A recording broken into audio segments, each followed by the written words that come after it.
Sud Radio, Osez entreprendre, Thomas Binet.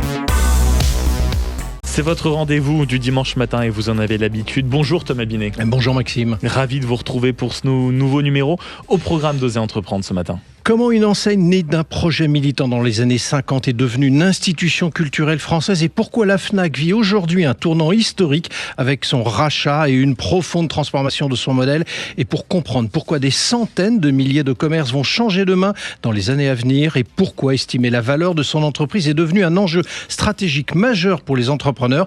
Et nous recevons Arnaud Villeroy, fondateur de estimermoncommerce.fr. Et comment faire la différence entre renseignement d'affaires et espionnage industriel? Où s'arrête l'analyse légale et où commence la ligne rouge à ne jamais franchir? Méline Camus, notre consultante en intelligence économique, nous explique tout dans un instant. Ecoréseau Business, le magazine de référence pour entreprendre, présente Sud Radio, Osez entreprendre, la saga des entreprises. On commence ce dimanche, mon cher Thomas, avec une histoire, et peut-être d'ailleurs que beaucoup de ceux qui nous écoutent y ont fait un petit passage dans le week-end, puisque vous allez nous raconter l'histoire d'une enseigne que tous les Français connaissent, un lieu de passage obligé pour les amateurs de culture, de musique ou de high-tech, c'est la Fnac. Parce que derrière cette institution, il y a une aventure bien singulière au départ. Et même un vrai projet de société, Maxime, car tout démarre en 1954, quand deux militants, André Hessel et Max Terret, créent la Fnac, qui signifie Fédération Nationale d'Achat des Cadres. On ne s'en souvient pas de ce titre développé. À l'origine, c'est un club fermé, réservé aux adhérents, qui donne accès à des produits à prix cassé, appareils photo, livres, disques. Leur idée, c'est de démocratiser l'accès à la culture et à l'équipement dans une France encore très réglementée, une démarche militante presque politique. Mais vous l'avez dit, le sujet, c'est que ça va très vite dépasser le cadre militant. Absolument. Dans les années 60, la Fnac s'ouvre au grand public. Elle révolutionne le commerce, test qualité sur les produits, prix unique du livre, vendeur expert. C'est un mélange inédit de commerce et de mission culturelle. La Fnac devient un lieu de vie, s'étend partout en France, puis à l'étranger. Elle innove sans cesse, vente des premiers ordinateurs personnels dans les années 80, lancement de son site e-commerce dès 1999, ou encore fusion stratégique avec Darty en 2016 pour peser face à Amazon. Mais aujourd'hui, on sent que le modèle s'essouffle et l'enseigne vit un tournant majeur. Oui Maxime, le groupe Fnac Darty a accueilli à travers son conseil d'administration unanimement et favorablement une OPA menée par Daniel Kretinsky, le milliardaire tchèque, déjà actionnaire à hauteur d'un tiers. Il valorise ainsi le groupe autour du milliard d'euros. L'idée au passage est d'empêcher le rachat par le chinois JD.com, déjà actionnaire à hauteur de 20% à travers le distributeur allemand Ceconomy. Mais pour la Fnac Darty, l'enjeu est de taille. Faire face à la pression du e-commerce, restructurer un groupe en perte de vitesse et céder des enseignes comme Nature et Découverte pour se recentrer. La Fnac, cette vieille dame de la culture qui a accompagné les premiers pas culturels de millions de Français, entame aujourd'hui une nouvelle mue entre reprise en main et espoir de renaissance.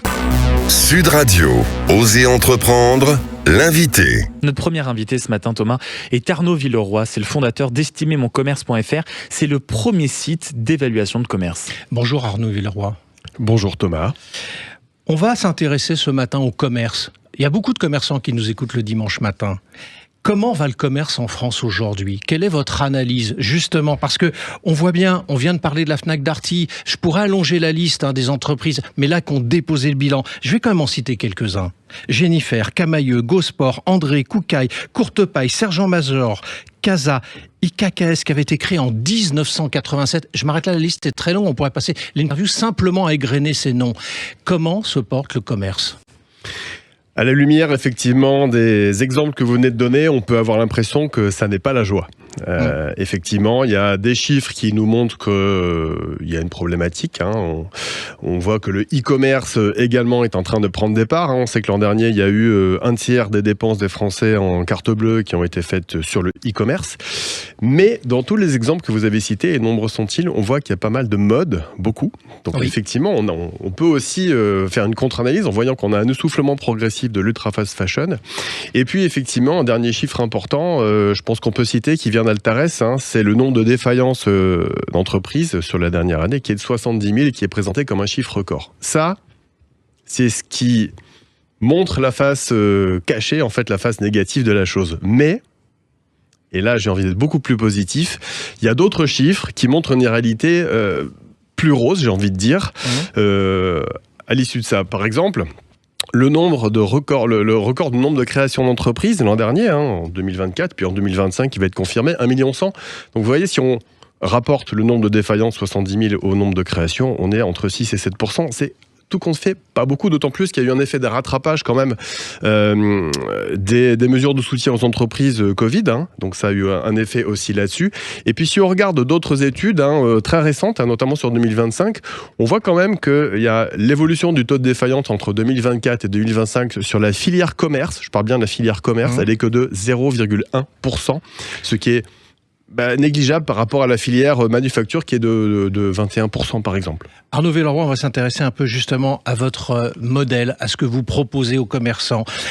Est-ce que estimer un commerce, c'est plus compliqué qu'on ne l'imagine ?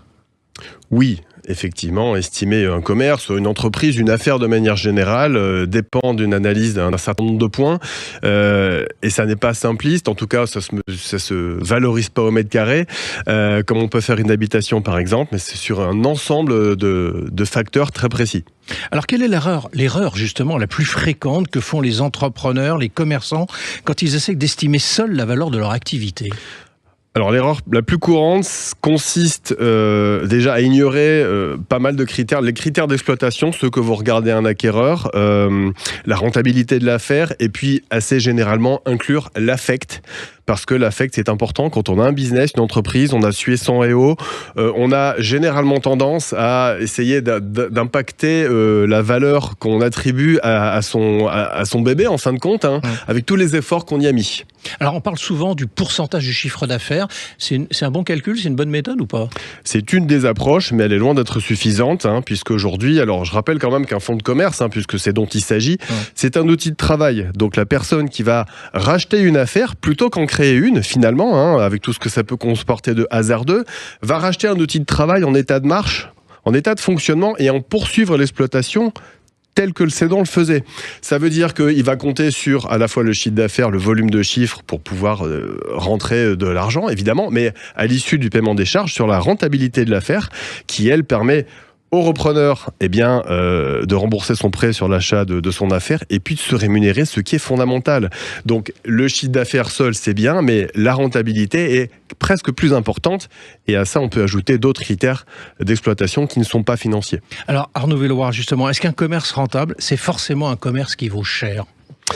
Pas forcément. La valeur d'un commerce, elle est indexée à la fois sur son volume de chiffre d'affaires et sur des coefficients multiplicateurs de sa rentabilité. Donc pour moi, cher, c'est plutôt un mot qui a une certaine connotation péjorative. Je vous donne l'exemple d'un hôtel. Alors j'ai vendu un certain nombre d'affaires à la tête de mon cabinet, un peu plus de 300.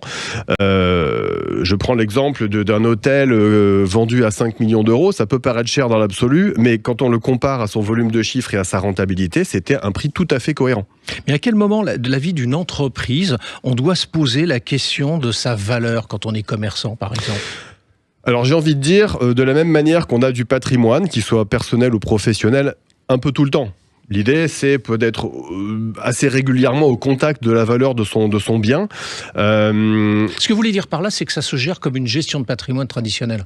On fait trop la différence entre les deux. Donc le fonds de commerce, il faut l'évaluer régulièrement pour voir comment il s'indexe. Tout à fait, c'est ce qu'il faut faire. D'autant plus quand un projet de transmission arrive à terme, alors à court, moyen ou long terme, mais ce sont des choses qui se préparent et évidemment dans un contexte de papy-boom comme on connaît aujourd'hui, ce sont des choses qui se préparent 1 ou 2 ans avant lorsqu'on veut céder une entreprise. Pour un commerce, ça peut être un peu plus court, mais une entreprise, il faut quand même prendre le temps au moins 1 ou 2 ans avant. Alors, ces outils d'estimation, ils s'adressent à qui concrètement ? Aux vendeurs, aux acheteurs, aux spécialistes de la transaction ?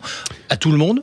À tout le monde, effectivement. Tout le monde a un intérêt à connaître la valeur parce que finalement, la vraie valeur de l'affaire, c'est celle où vont se rencontrer tous les acteurs d'une transmission. L'acheteur, le vendeur, le banquier qui va financer le projet, l'intermédiaire qui va accompagner cette cession, le juriste qui va encadrer juridiquement cela, les experts comptables qui vont les accompagner, les conseillers en gestion de patrimoine. Il y a du monde dans l'écosystème d'un entrepreneur. Alors mon ultime question pour vous, Arnaud Velleroy, si vous deviez prodiguer un conseil à un entrepreneur qui envisage de céder son activité, ce serait lequel ? Quel est l'élément le plus important à vos yeux ? Déjà, il faut une certaine pérennité dans les performances de l'affaire. Les affaires en dents de scie, c'est jamais très bon. Les affaires dont on augmente le chiffre d'affaires subitement pour réintégrer, par exemple, des choses qu'on n'aurait pas forcément déclarées, ça se voit, n'est pas non plus une très bonne idée. Donc, il faut avoir une certaine pérennité dans le chiffre, linéarité, dans le chiffre, mais aussi dans la rentabilité, ainsi que dans la sanité des critères d'exploitation, parce que c'est ce que regarde aussi un acquéreur, toutes les facettes d'une entreprise. Merci à vous. Et donc, on vient de le rappeler, il faut aussi de la légalité. En tout cas, c'est mieux. Merci beaucoup Arnaud Villeroy d'être passé du côté d'Oser Entreprendre ce matin. Et je rappelle que vous êtes le fondateur d'estimermoncommerce.fr, qui est le premier site d'évaluation de commerce en France. Sud Radio, Oser Entreprendre, les essentiels de l'entrepreneuriat. Thomas, pour conclure ce premier rendez-vous, nous sommes avec Mayline Camus, ancienne officier de renseignement, fondatrice et dirigeante du cabinet de renseignement d'affaires Prisme Intelligence et notre experte en intelligence économique aussi. Et Thomas, vous allez avec elle nous parler de la différence qui n'est pas anodine entre renseignement d'affaires et espionnage industriel. Absolument Maxime, parce que ces deux notions sont souvent confondues. Alors Mayline, quelle est la différence justement concrètement entre renseignement d'affaires et espionnage industriel ? Eh bien Thomas, malheureusement, on confond souvent les deux. Le renseignement d'affaires, il est légal, structuré et éthique. Il consiste à collecter, analyser et exploiter des informations accessibles légalement pour éclairer une prise de décision par exemple.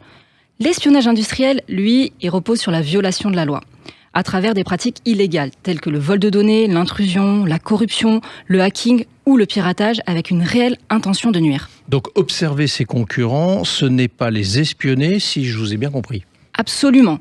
Analyser des données publiques, des décisions de justice, des appels d'offres, des publications financières ou des signaux faibles, c'est du renseignement. Espionner, ce serait par exemple payer un salarié pour voler des fichiers ou pirater un système. Alors dans ces conditions, pourquoi cette idée perdure depuis si longtemps ?